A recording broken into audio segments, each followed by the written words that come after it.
देव्याः कवचम्। ओम अस्य श्री चंडी कवचस्य ब्रह्मर्षि अनुष्टुप छंद चामुंडा देवता अंगन्यासोक्तमात्रो बीजं दिग्धं देवता तत्त्वम् श्री जगदम्बा प्रीत्यर्थे सप्तति पाठांगत्वेन जपे विनियोगः।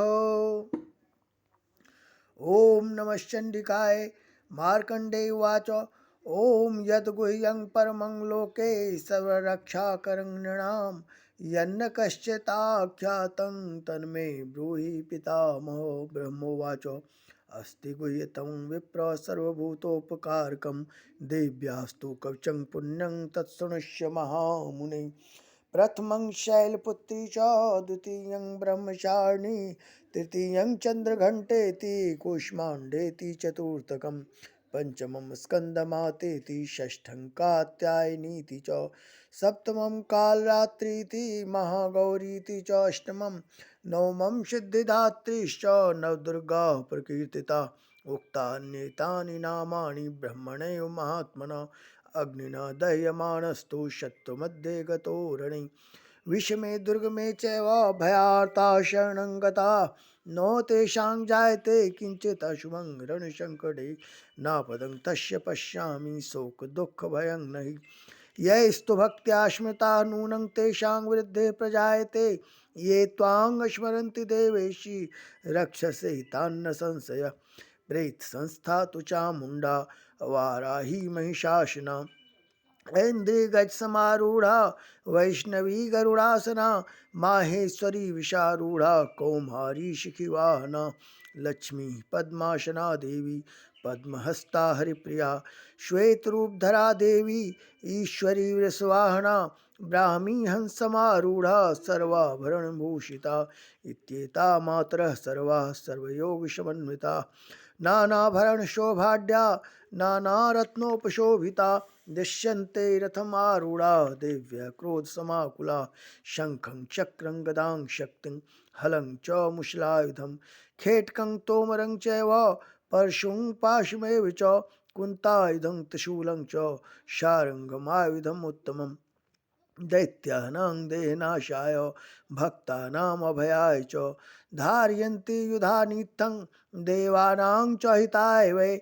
नमस्तेस्तु महारौद्रे महाघोरपराक्रमे महाबले महोत्साहे महाभय विनाशिनी त्राहि मां देवी दुष्प्रेक्षे शत्रूणां भयवर्धिनी। प्राच्यां रक्षतु मामेन्द्री आग्नेयम् अग्निदेवता दक्षिणे तु वाराही नैऋत्यां खड्गधारिणी प्रतीच्यां वारुणी रक्षेत् वायव्यां मृगवाहिनी उदीच्यां पातु कौमारी ऐशान्यां शूलधारिणी ऊर्ध्वं ब्रह्माणि मे रक्षेत् तात वैष्णवी था एवं दश दिशो रक्षेत् चामुण्डाश वाहना जया मे चाग्रतः पातु विजया पातु पृष्ठतः अजिता वाम पार्श्वे तु दक्षिणे च अपराजिता शिखामुद्योतिनी रक्षेत् उमा मूर्धनि व्यवस्थिता मालाधारी ललाटे च भ्रुवौ रक्षेत् यशस्विनी त्रिनेत्रा च भ्रुवोर्मध्ये यं घण्टा च नासिके शंखिनी चक्षुषोर्मध्ये श्रोत्रोर्द्वारवासिनी कपोलौ कालिका रक्षेत् कर्णमूले तु शाङ्करी नासिकायां सुगन्धा च उत्तरोष्ठे च चर्चिका अधरे च अमृतकला जिह्वायां च सरस्वती दन्तान् रक्षतु कौमारी कंठदेशे तु चण्डिका घण्टिकां चित्रघण्टा च महामाया च तालुके कामाक्षी चिबकं रक्षेत् वाचं मे सर्वमङ्गला ग्रीवायां भद्रकाली च पृष्ठवंशे धनुर्धरे नीलग्रीवा वैकण्ठे नलिकां नलकूबरी स्कन्धयो खड्गिनी रक्षेत् बाहू मे वज्रधारिणी हस्तयो दण्डिनी रक्षेत् अम्बिका चौङ्गुलीश च नखात् शूलेश्वरी रक्षेत् कुक्षौ रक्षेत् कुलेश्वरी स्तनौ रक्षेन् महादेवी मनः शोक विनाशिनी हृदये ललिता देवी उदरे शूलधारिणी नाभौ च कामिनी रक्षेत् गुह्यं गुह्येश्वरी तथा पूतना कामिका मेढं गुदै महिषवाहिनी कट्यां भगवती रक्षेत् जान्नी विन्ध्यवासिनी जंघे महाबला रक्षेत् सर्वकाम प्रदायिनी गुल्फयोर्नारसिंही च पादपृष्ठे तु तैजसी पादांगुली सौसी रक्षेत् पादाधस्तलवासिनी नखान्तश्राकराली च केशांश ऊर्ध्वकेशिनी रोमकूपेषु कौबेरी त्वचं वागीश्वरी तथा रक्तमज्जावसा मांसान्य अस्थिमेदांशि पार्वती अंतानि कालरात्रिश्च पित्तं च मुकुटेश्वरी पद्मावती पद्मकोशे कफे चूड़ामणि तथा ज्वालामुखी नखज्वालां भेद्या सर्वसन्धिषु शुक्रं ब्रह्माणि मे रक्षेत् छायां क्षत्रेश्वरी तथा अहंकारं मनोबुद्धिं रक्षेण मे धर्मधारिणी प्राणापानो तथा व्यानम उदानं च शमानकं वज्रहस्ता च मे रक्षेत् प्राणं कल्याण शोभना रसे रूपे च गंधे च शब्दे स्पर्शे च योगिनी सत्वं रजस्तमश्चैव रक्षेन्नारायणी सदा आयु रक्षतु वाराही धर्मं रक्षतु वैष्णवी यशा कीर्तिं च लक्ष्मीं च धनं विद्यां च चक्रिणी गोत्रं विन्दाणि मे रक्षेत् पशून् मे रक्ष चंडिके पुत्रान् रक्षेन् महालक्ष्मी भार्यां रक्षतु भैरवी पंथानं स्वपथा रक्षेन् मार्गं क्षेम करी तथा राजद्वारे महालक्ष्मी विजया सर्वतः स्थिता रक्षाहीनं तु यतस्थानं वर्जितं कवचेन तु तत्सर्वं रक्ष मे देवी जयंती पापनाशिनी पद्मेकं न गच्छेत्तु यदि छे शुभात्मनः कवचेनावृतो नित्यं यत्र यत्रैव गच्छति तत्र तत्र अर्थलाभश्च विजयः सर्वकामिकः यं यं चिन्तयते कामं तं तं प्राप्नोति निश्चितं परमैश्वर्यम् अतुलं प्राप्स्यते भूतले पुमान् निर्भयो जायते मर्त्यः संग्रामे स्वपराजितः त्रैलोक्ये तु भवेत् पूज्यः कवचेनावृतः पुमान् इदं तु देव्याः कवचं देवानामपि दुर्लभं यः पठेत् प्रयतो नित्यं तिषन्ध्यं सद्यान्वितः दैवी कला भवेत् तस्य त्रैलोक्ये स्वपराजितः जीवेत वर्षतं साग्रम अपमृत्युर्विवर्जितः नश्यन्ति व्याधयः सर्वे लूता विस्फोटकादयः अस्थावरं जंगमं चैव कृत्रिमं चापि यादृशम् अभिचाराणि सर्वाणि मंत्रयंत्राणि भूतले भूचराः खेचराश्चैव जलजाश्चोपदेशिका सहजा कुल्जा माला डाकिनी शाकिनी तथा अंतरिक्षरा घोरा डाकिन्यश्च महाबला ग्रहभूत पिशाचाश्च यक्ष गंधर्व राक्षसा ब्रह्म राक्षस वेताला कूष्मांडा भैरवादयः नश्यन्ति दशनात्तस्य कवचे हृदय संस्थिते मानोन्नतिर्भवेत् प्राज्ञः तेजो वृद्धिकरं परं यशसा वर्धते सोऽपि कीर्तिमण्डितभूतले जपेत् सप्तशतीं चण्डीं कृत्वा तु कवचं पुरा यावद् भूमण्डलं धत्ते सशैलवनकाननं तावत् तिष्ठति मेदिन्यां सन्ततिः पुत्रपौत्रिकी देहान्ते परमं स्थानं यत्सुरैरपि दुर्लभं प्राप्नोति पुरुषो नित्यं महामायापशातः लभते परमं रूपं शिवेन सह मूर्ति ओम दिव्या कवचम। तो देवी का कवच जो है, इसमें देवी जो है वो सुरक्षित कर देती हैं संपूर्ण शरीर को, आपके संपूर्ण को। तो ओम चंडिका देवी को नमस्कार है। मार्कंडेय जी ने कहा, पितामह जो इस संसार में परम गोपनीय तथा मनुष्यों की सब प्रकार से रक्षा करने वाला है और जो अब तक आपने दूसरे किसी के सामने प्रकट नहीं किया हो, ऐसा कोई साधन मुझे बताइए। ब्रह्मा जी बोले, तो साक्षात ब्रह्मा जी ही ने ही इस कवच का निर्माण किया है। तो ब्रह्मा जी बोले हैं, ब्राह्मण ऐसा साधन तो एक देवी का कवच ही है जो गोपनीय से भी परम गोपनीय, पवित्र तथा संपूर्ण प्राणियों का उपकार करने वाला है। महामुनि उसे श्रवण करो। देवी की 9 मूर्तियां हैं जिन्हें नवदुर्गा कहते हैं। उनके पृथक पृथक नाम बतलाए जाते हैं। प्रथम नाम शैलपुत्री, गिरिराज हिमालय की पुत्री पार्वती देवी, यद्यपि ये सबकी अधीश्वरी है। दूसरी मूर्ति का नाम ब्रह्मचारिणी है।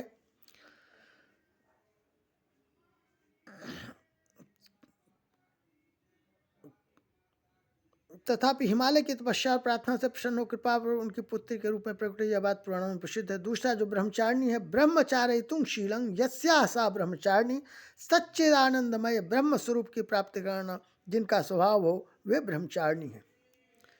तीसरा स्वरूप चंद्रघंटा के नाम से प्रसिद्ध है। तो चंद्र चंड घंटायां यस्याः सा आह्लादकारी चंद्रमा जिनकी घंटा में स्थित हो, उन देवी का नाम चंद्रघंटा है। पांचवी चौथी मूर्ति को कूष्मांडा कहते हैं। कुत्सितः उष्मा कूष्मा त्रिविधाय त्रिविध तापयुतः संसार सौ अंडे मांस पेश्याम उदर रूपायांग यस्या सा कुष्मांडा। अर्थात त्रिविध तापयुक्त संसार जिनके उदर में स्थित है वे भगवती कूष्मांडा कहलाती हैं। पांचवी दुर्गा का नाम स्कंद माता है। छंदों की श्रुति के अनुसार भगवती की शक्ति से उत्पन्न हुए सनत कुमार का नाम स्कंद है। उनकी माता होने से वे स्कंद माता कहलाती हैं।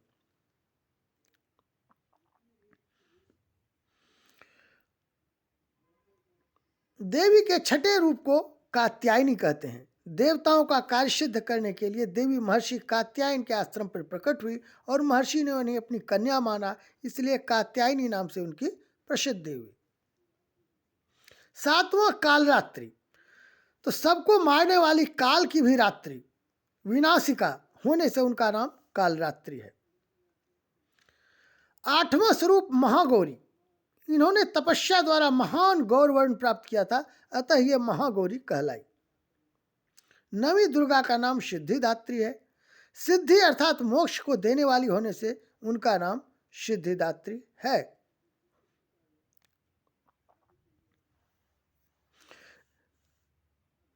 तो ये सब नाम सर्वज्ञ महात्मा वेद भगवान के द्वारा ही प्रतिपादित हुए हैं।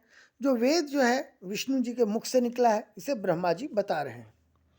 जो मनुष्य अग्नि में जल रहा हो, रणभूमि में शत्रुओं से घिर गया हो, विषम संकट में फंस गया हो तथा इस प्रकार भय से आतुर होकर जो भगवती दुर्गा की शरण में प्राप्त हुए हों, उनका कभी कोई अमंगल नहीं होता। युद्ध के समय संकट में पड़ने पर उनके ऊपर कोई विपत्ति नहीं दिखाई देती। उन्हें शोक, दुख और भय की प्राप्ति नहीं होती है। जिन्होंने भक्तिपूर्वक देवी का स्मरण किया है उनका निश्चय ही अभ्युदय होता है। देवेश्वरी, जो तुम्हारा चिंतन करते हैं उनकी तुम निस्संदेह रक्षा करती हो। चामुंडा देवी प्रेत पर आरूढ़ होती हैं। वाराही भैंसे पर सवारी करती हैं। ऐन्द्री का वाहन ऐरावत हाथी है। वैष्णवी देवी गरुड़ पर ही आसन जमाती हैं। माहेश्वरी वृषभ पर आरूढ़ होती हैं। कौमारिका का वाहन मयूर है। भगवान विष्णु की प्रियतमा लक्ष्मी देवी कमल के आसन पर विराजमान है और हाथों में कमल धारण किए हुए हैं। वृषभ पर आरूढ़ ईश्वरी देवी ने श्वेत रूप धारण कर रखा है। ब्राह्मी देवी हंस पर बैठी हुई हैं और सब प्रकार के आभूषणों से विभूषित हैं। इस प्रकार ये सभी माताएं सब प्रकार की योग शक्तियों से संपन्न हैं। इनके सिवा और भी बहुत सी देवियां हैं जो अनेक प्रकार के आभूषणों की शोभा से युक्त तथा नाना प्रकार के रत्नों से सुशोभित हैं।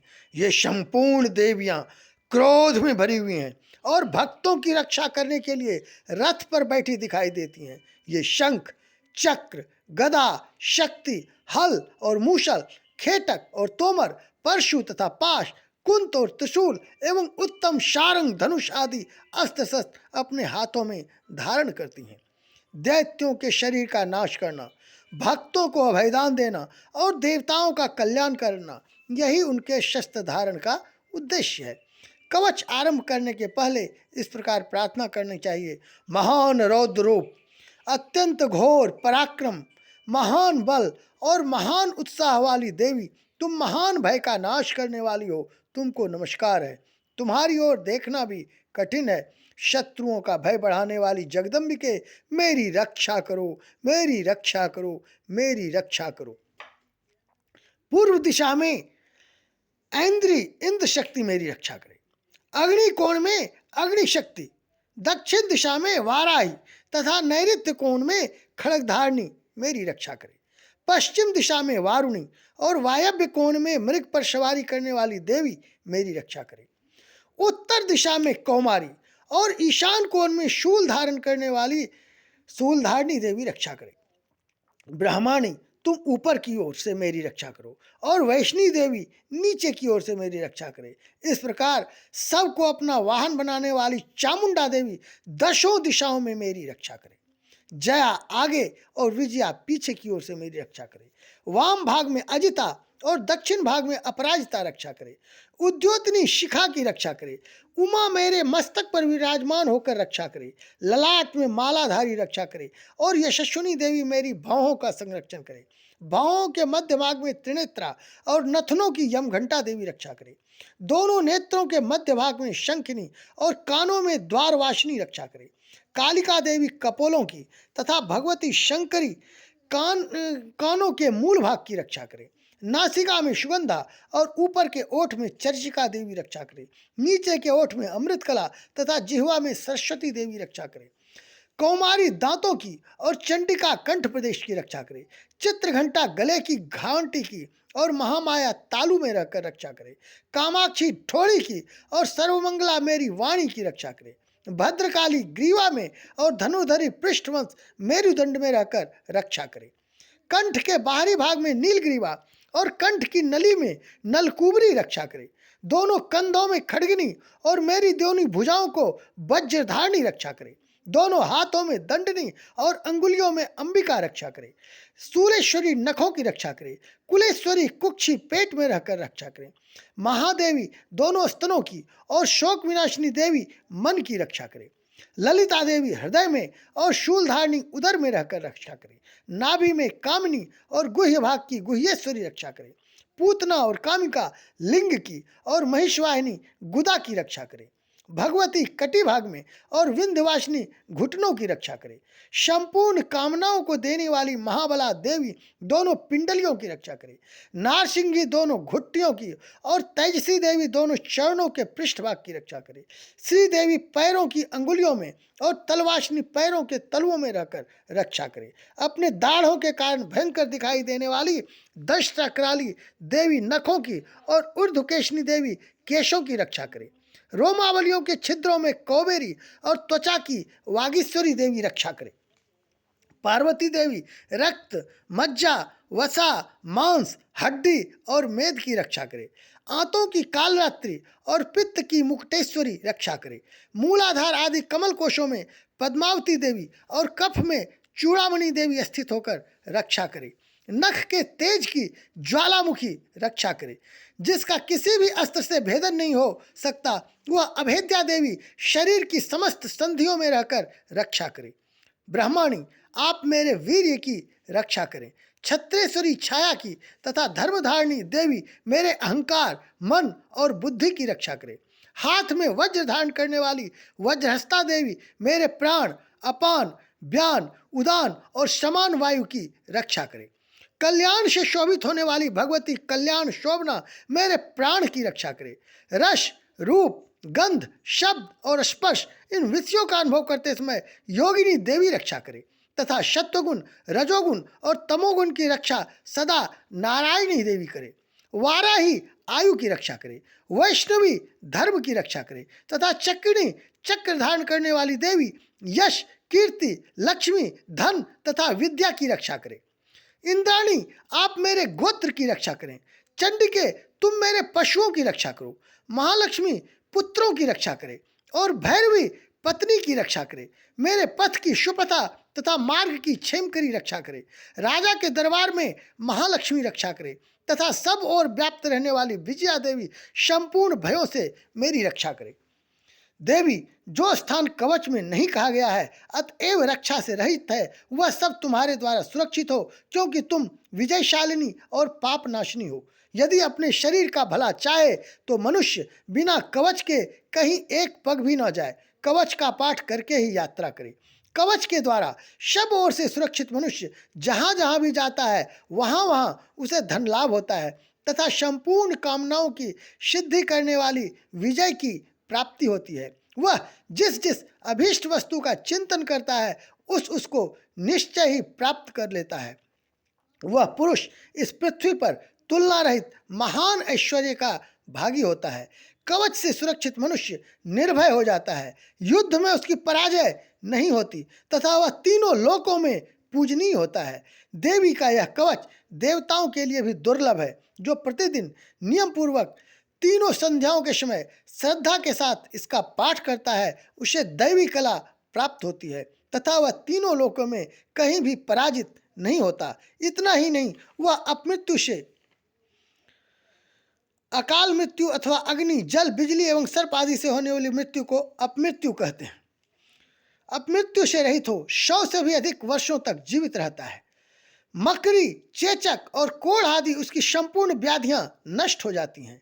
कनेर, भांग, अफीम, धतूरे आदि का स्थावर विष, सांप और बिच्छू आदि के काटने से चढ़ा हुआ जंगम विष तथा अहिफेन और तेल के संयोग आदि से बनने वाला कृत्रिम विष, ये सभी प्रकार के विष दूर हो जाते हैं, उनका कोई असर नहीं होता। इस पृथ्वी पर मारण, मोहन आदि जितने आभिचारिक प्रयोग होते हैं तथा इस प्रकार के जितने मंत्र यंत्र होते हैं, वे सब इस कवच को हृदय में धारण कर लेने पर उस मनुष्य को देखते ही नष्ट हो जाते हैं।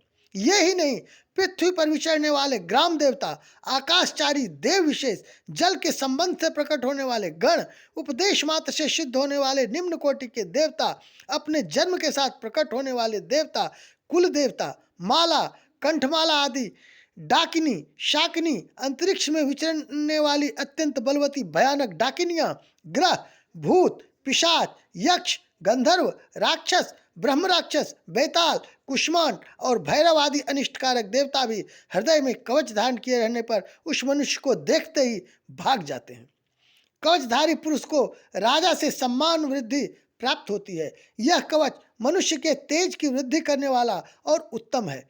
कवच का पाठ करने वाला पुरुष अपनी कीर्ति से विभूषित भूतल पर अपने सुयश के साथ साथ वृद्धि को प्राप्त होता है। जो पहले कवच का पाठ करके उसके बाद सप्तशती चंडी का पाठ करता है, उसकी जब तक वन, पर्वत और काननों सहित यह पृथ्वी टिकी रहती है, तब तक यहाँ पुत्र पौत्र आदि संतान परंपरा बनी रहती है।